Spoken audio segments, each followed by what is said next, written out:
let's use an example of like the most risk-free loan compared to the most risky loan, because I think this will be a good example. Let's say a real estate investor buys a house for $1 million and they have $900,000 of their own money they put into that deal and they need a loan for $100,000.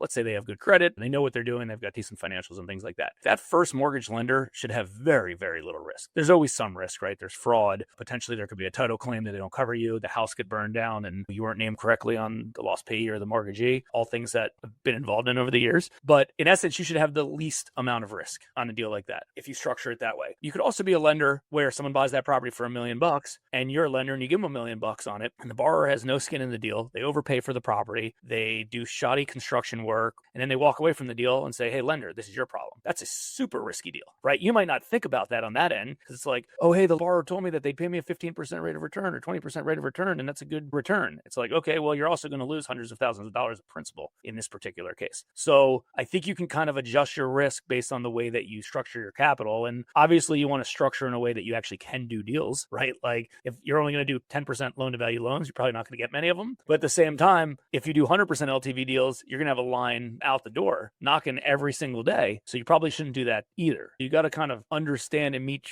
fit kind of your mold of like, you're taking care of the borrowers, but at the same time, you're in a good conservative spot that if they do default, and deals default, even the best deals default, like something happens in people's lives. We've had 4 or 5 loans that borrowers have died while they've been on our books. We've had deals where people got hit by buses the next day after closing, lots of fraud, title claims, fires, like you see it all over time. And the deals that you think necessarily are going to be like the most risk-free or the hassle-free, there's still issues that happen with some of those deals. A lot of the deals that have defaulted over the years were deals that we would have underwritten the exact same way. So stuff still happens. So nothing's completely risk-free.